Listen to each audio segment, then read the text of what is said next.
with code compliance than they are with keeping a restaurant operational.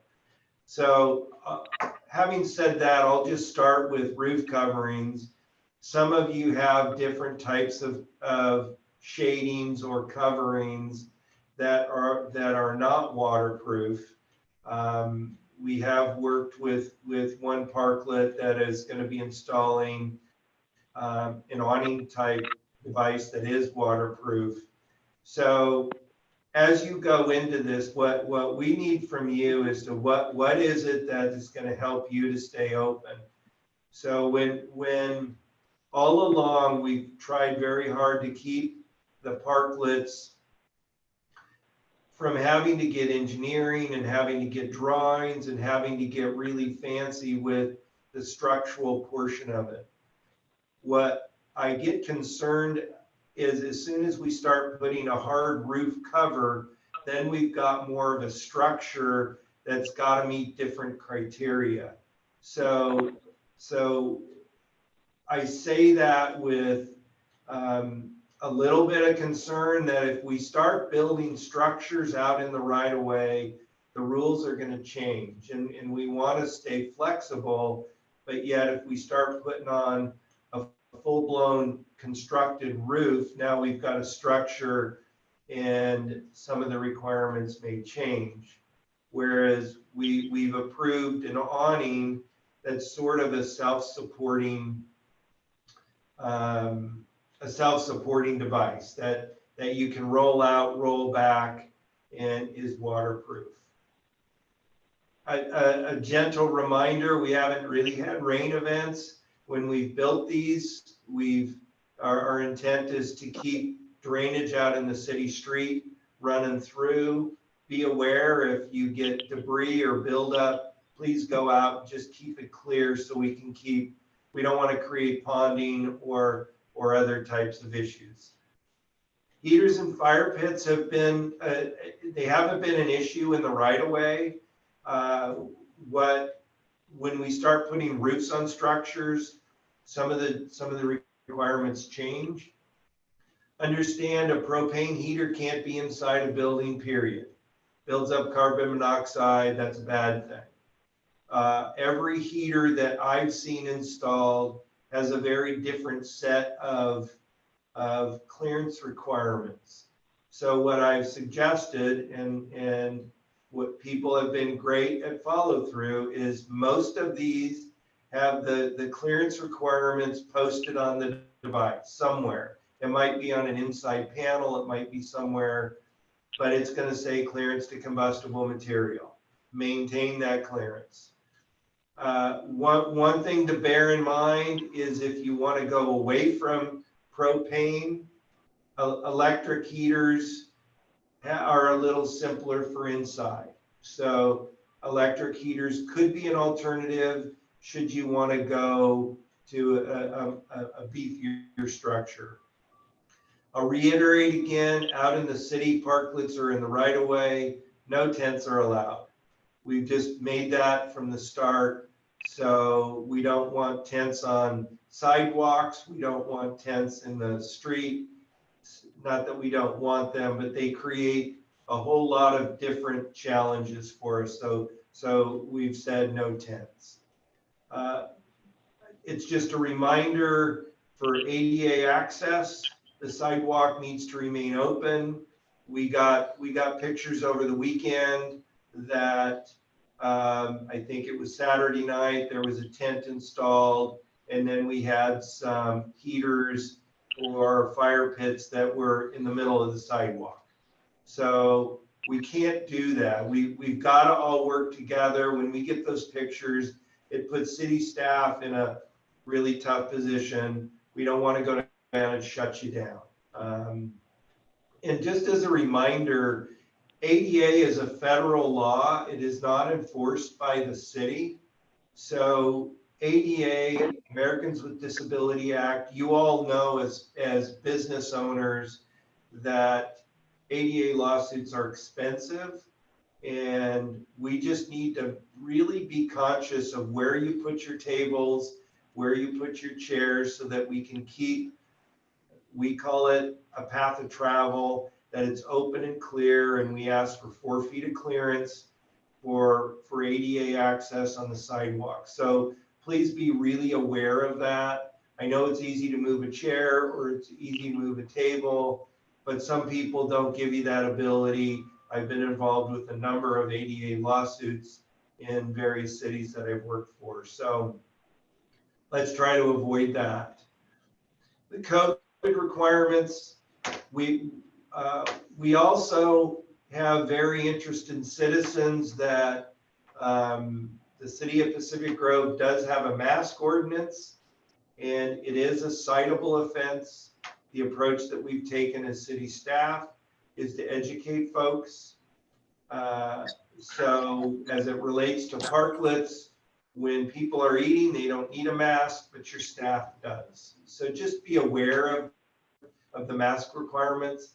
We get lots of concern, folks, about the 6-foot separation. Some of you have fastened down your tables, secured them down, screwed them down so they can't be moved.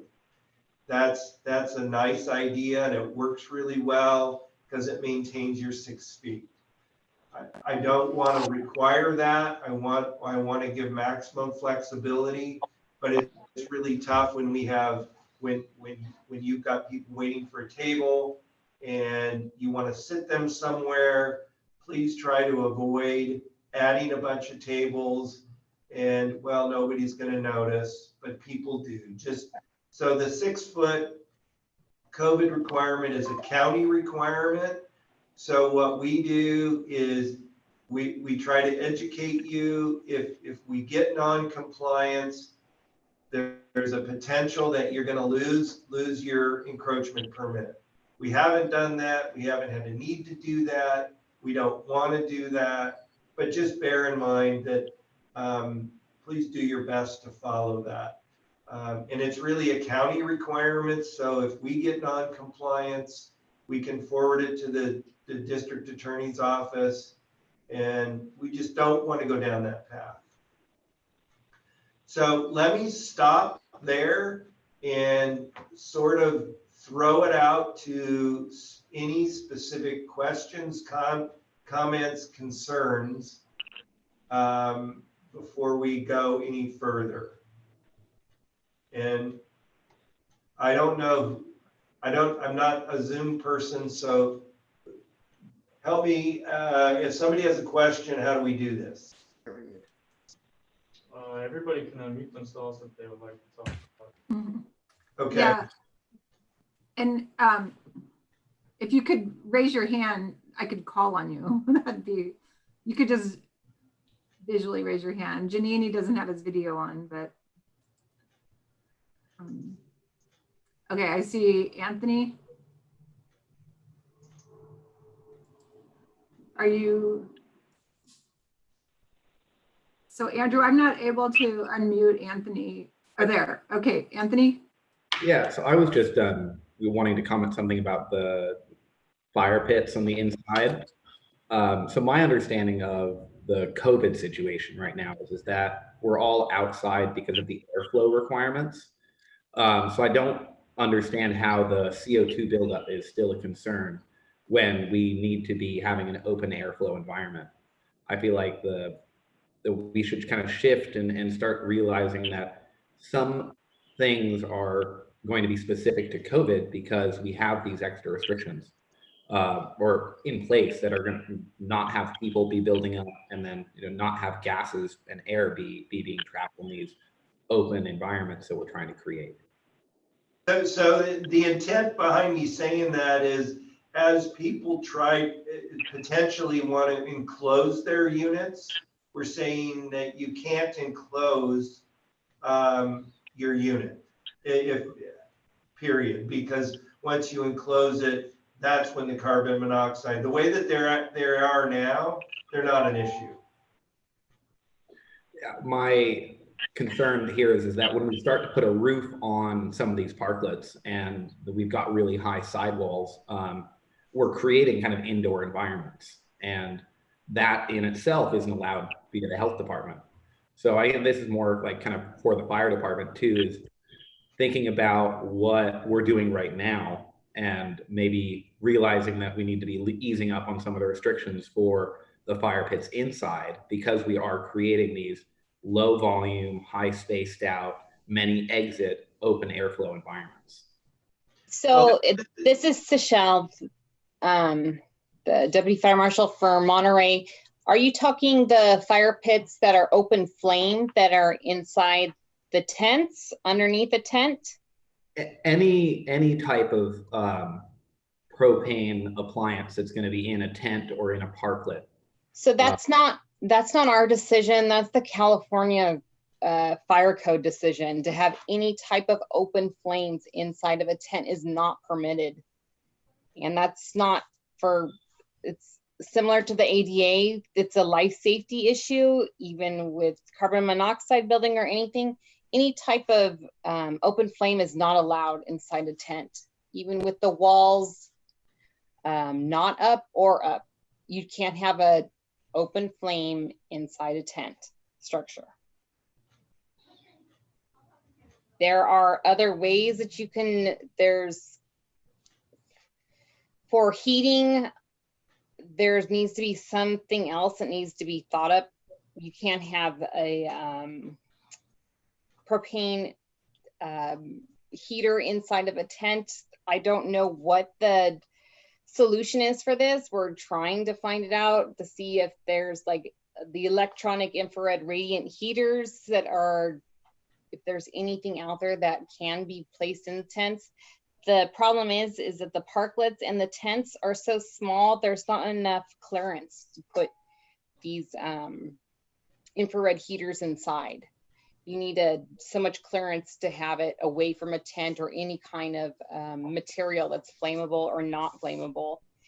And we're going by state law. It's nothing that we're trying to like lessen up or not have you guys have heaters or anything. We're hoping that this is lifted soon, because I don't know what a solution is for it.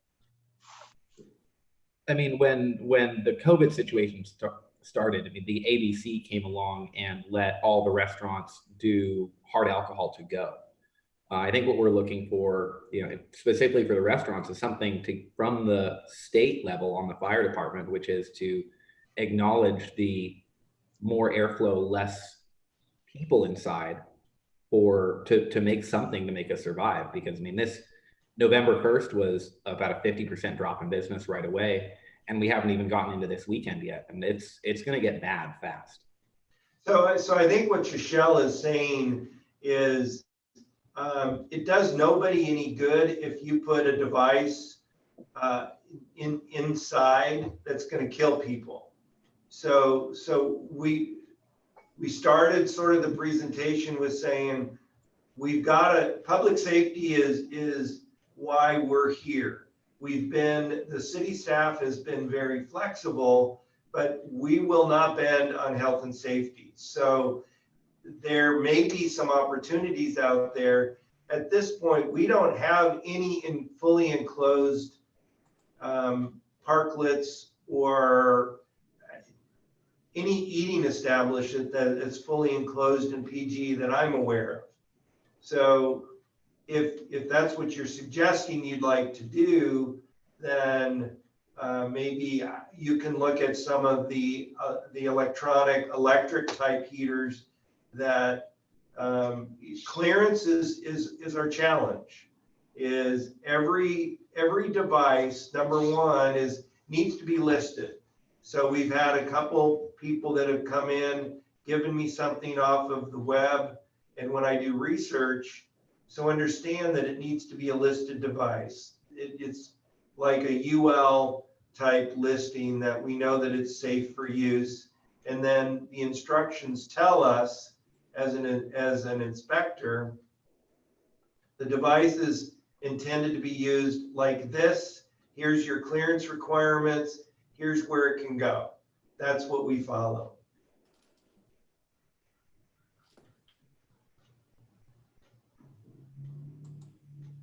Okay, if anyone else has a question, just raise your hand and I'll unmute you. Okay, I'm gonna unmute Liz from Wildfish. Thank you. Yeah, I just have a question. We're one of the restaurants that has tents and, you know, heaters and tables on the sidewalk. And I was just wondering, we've been doing this all summer, and I just was kind of curious. I thought that it was okay to do tables on the sidewalk, and I know, you know, our neighbors, Victorian Corner, they've got, you know, tables on the sidewalk and all up the side street. And we're in front of Marita's, you know, the shoe shop, just the shoe shop. So it's, you know, that's fine if we're not allowed to do, but can you give us some guidance? Because I think at first it was said that that it was okay to use the sidewalk. So just, do we just have to leave 4 feet so that people can get by, or is it like no use? Or can you just elaborate a little bit, please? I'll answer it a little and then John can follow up. You do have a sidewalk dining permit along with a parklet dining permit. So Victorian Corner does have a sidewalk dining permit that was approved before we even started the whole parklet. And we are trying to work with you guys and allow the sidewalk dining, but we do need the clearance. And do you want to follow up, John or Andrew? Yeah, it's we want to be flexible. It's just you can move stuff around as long as there's 4 feet of clearance for Okay. for sidewalk. You can put tables on the sidewalk. Just give us 4 feet. Okay, that's cool. And can I say something kind of awesome? Yes. So, you know, we always have the problem of being like the poor cousin to Cannery Row and the Wharf, you know, the restaurants in town. And we had some guests last week, and they were saying, this is great, this is so amazing. And we said, how did you find us? And they said, oh, our hotel, the hotel in Monterey where he was staying, said Pacific Grove is just the best destination. There's, you know, an amazing parklet situation there. You know, there's lights, there's action, there's great variety. And we could not believe it. That was the first that we'd heard of, you know, the restaurants in that part of town directing people to our part of town. So I just wanted to say thank you, especially Mo. I know you started all the parklet thing, and you know, it's just, you know, who could have dreamed that this would be the destination that it is? I mean, I just think everyone should be so thrilled. And you know, I feel like, you know, we'll find a way to do this. We can winterize. You know, we're certainly starting our experiment. It's supposed to be installed today, but it's going to be next Thursday. We'll see how that gets on, you know, but you know, I just want to say it's, you know, there are challenges, but you know, the teamwork's been amazing, and thanks to everybody. Thank you. Thanks for sharing that. Thank you for sharing.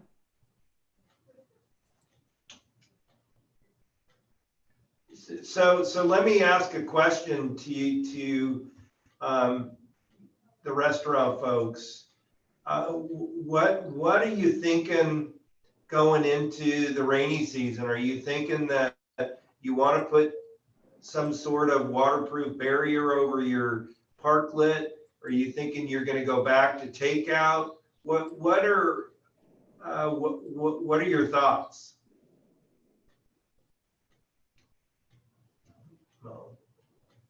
Laurel, can you make it so Mo can talk?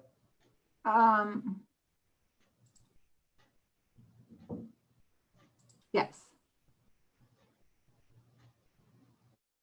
You know, Mo has himself, a bunch of people are entered as Mo. All right, I'm gonna try to unmute him. So I'm letting all the Mo, there's like 5 Mo's. Lauren, can you hear me? Okay, we can hear you, Chair, yes. You've deleted all the visuals, including myself.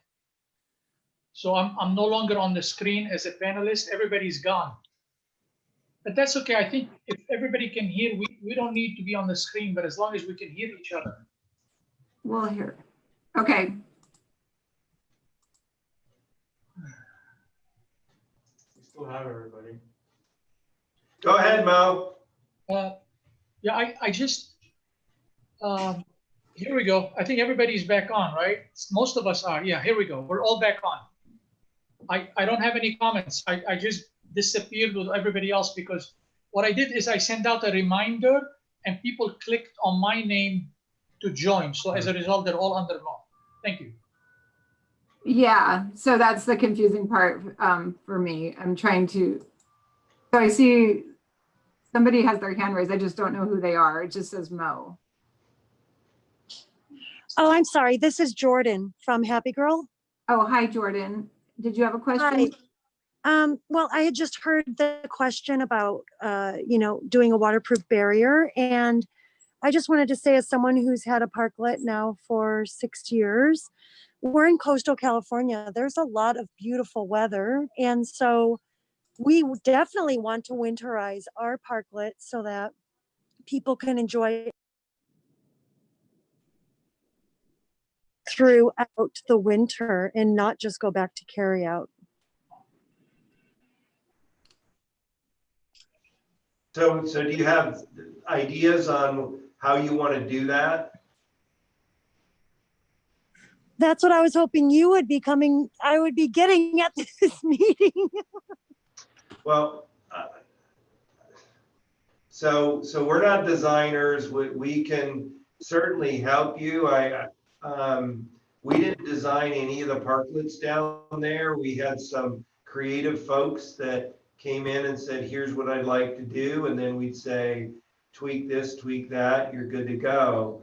So what we've seen, the awning idea seems like a possibility because it doesn't create a structure and it creates waterproof. Where I get a little concerned is if we've got to formally build a roof. And if you're building a roof, number one, it's going to get pretty expensive. But I mean, in my mind, I thought of something similar to an awning type thing, or a material that could be rolled out on runners or something. Each of you has a different unique challenge. When the one down where we've got 3 together, what we don't want to create is, okay, one of them has a waterproof cover that dumps their water on their neighbor. So we need to be aware of your surroundings. So that was one thought I had, is an awning type thing. Is it all right to do an awning over, like extending beyond the building over the sidewalk? I think Wildfish has something like that. Yeah, we worked with, well, Wildfish had an awning before this started. The answer is yes. The city would be open to that. Now, awnings have a unique character that they're usually pre-made. And what we required with the awning that we did approve is show me the fabric, and the fabric needs to be flame retardant material. And they gave us the specification for the flame retardant material. The answer is yes, you can extend it over the sidewalk and extend further out. You just need to maintain 8 feet of headroom clearance in the sidewalk so that people can walk under it.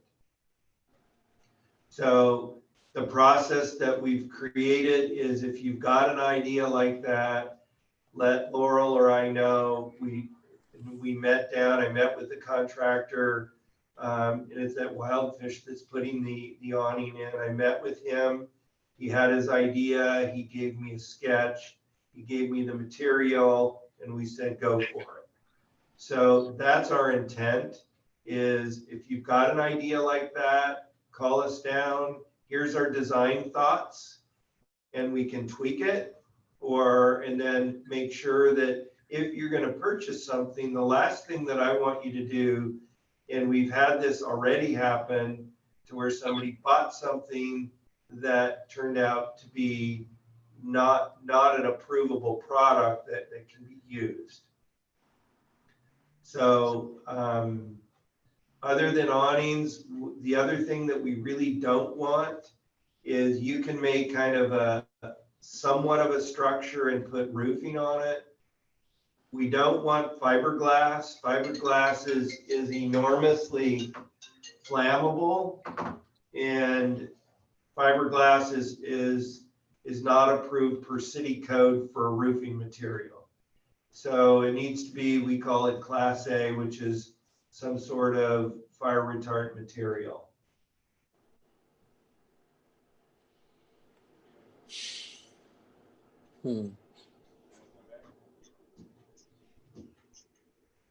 Other questions, concerns? So let me ask another question. What is it that the city can do to help you? I mean, we can't understand, we can't waive state mandates and state laws. That's not within our purview. So I'm sorry, but some of those are there for health and safety reasons. And we can't approve something that can't be approved. But what is it that we can do to help you stay in business? think Vivelo's, yes. Yeah, thank you. Hi. Hi, thanks. First and foremost, I just want to say kudos to the city of Pacific Grove. I've been telling everybody, you guys have been fabulous at keeping us in business and expediting everything and helping. I'm glad that you just mentioned no tents, because we've been researching tents now for, I don't know, a couple of weeks, and we were going to put a tent in. And so I've got to be really clear. We're not allowed to put a tent over our parklet. That's true. Okay. Right. Okay. And that's, you know, just as long as we've got some sort of guidance, you know, we'll pivot and we'll do whatever you ask. You've been very good at, like, when we need you guys, you've been available. What are your hours? Are you guys, you know, available every day, or is it just afternoons, or to come take a look? We work Monday through Friday from 8 to 5 typically. It's better if you can have us come in the morning between 8 and 12. It's better for John's schedule. But if that's not possible, I can always come out without John. We did purchase 2 heaters, so I'm going to need to have you guys approve the heaters that we've purchased. They're electric heaters. And my husband had done research on these and purchased them. So I'll just, you know, either take a picture of what they are and maybe email it to you. Yeah, what you can do is just, if it came with the manual, just because everything is available online, if you email Laurel with the make and model of the unit that you have, then we can take it from there. And you can go through the manual. It sounds like your husband did the research. It's probably listed and it's going to give clearance requirements. So if it is electric, the one thing to be aware of is extension cords for permanent wiring isn't allowed. So I want to work directly with you and your contractor.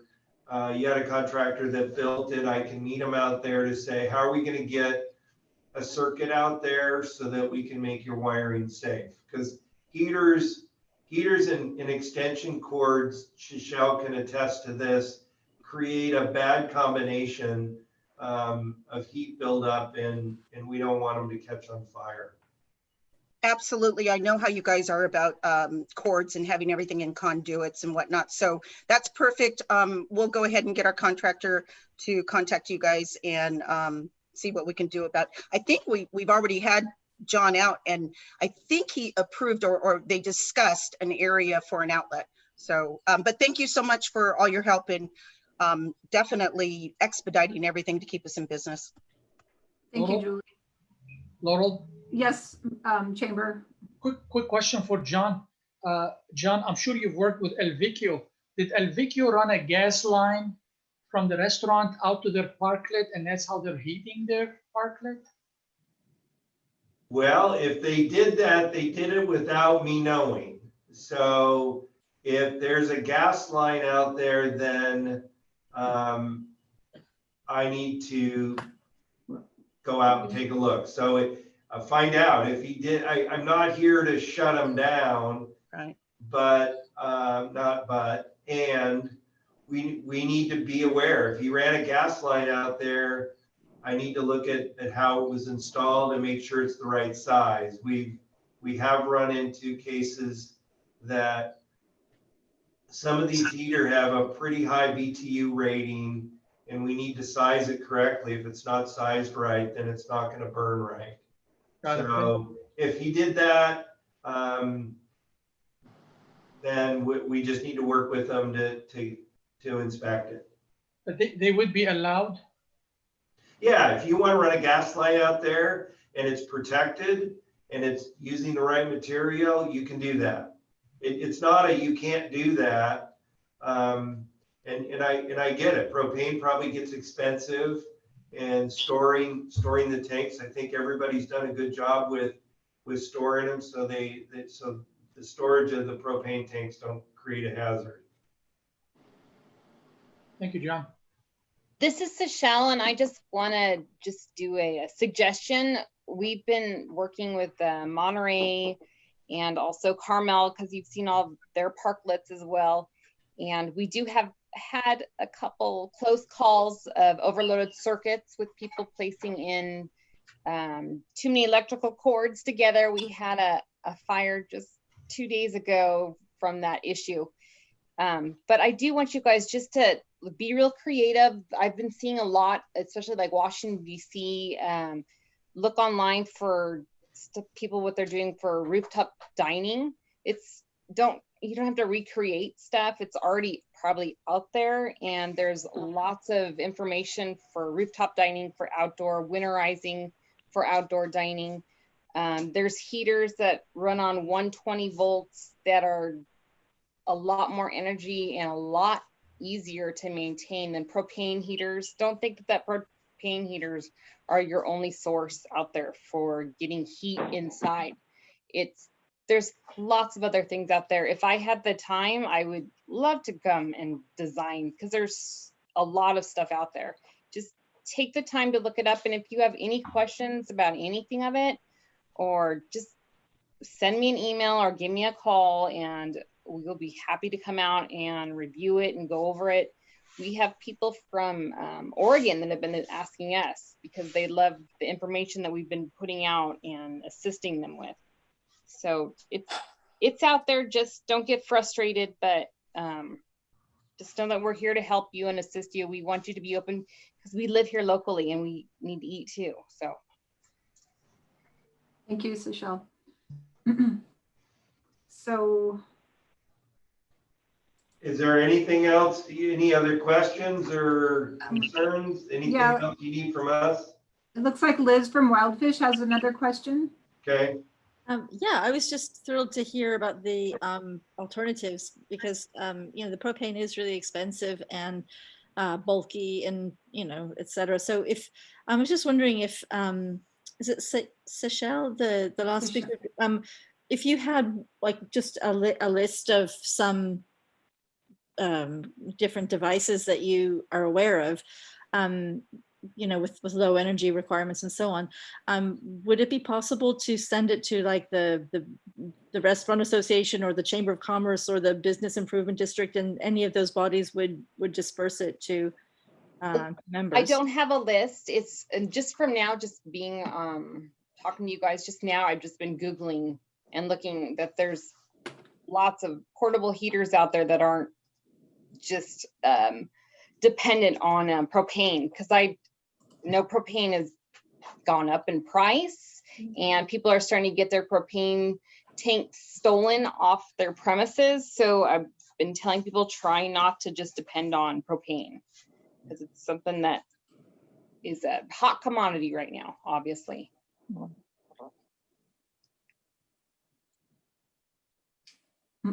Thanks. Okay, if there's nothing else, then Laurel? Yes, is that Kevin? Yes, Laurel, thank you. Kevin from the Beach House. Thank you. I'd like to echo what Julie was saying about what a great help the city of Pacific Grove has been, and you, Laurel, and John, made it very easy for us to do something very important, to get that parklet put in there. We've spent a lot of time, the staff and I, talking about the winterizing idea and putting covers and so on. But you know, we have a tent at the we call the Prime Pavilion at the Whaling Station Steakhouse, and we learned early on that with the special requirements for tents, number one, you have to have 3 sides open. So simply putting a cover over the parklet when you have rain and wind like we might have this weekend is really not going to do anything to make diners want to sit out there. We've just assumed that when we get those kind of events, we're going to have to switch to takeout, and that's particularly concerning on a day like Thanksgiving coming up, where we're already sold out with reservations at the steakhouse, and if it rains, we can't operate that tent at all. But the positive side is, like I said, the Pacific Grove it was tremendously helpful to us, unlike Monterey, where it seems like they put a committee together to design guidelines that would discourage anybody from wanting to build a parklet, and that's why you don't see them over here. It was really no help at all. But PG has been great, and thanks to Mo and everybody's assistance. Thank you, Kevin.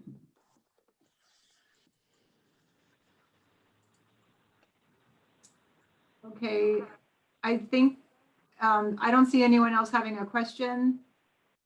Does anyone else have a question? You could just raise your hand or. Let's see.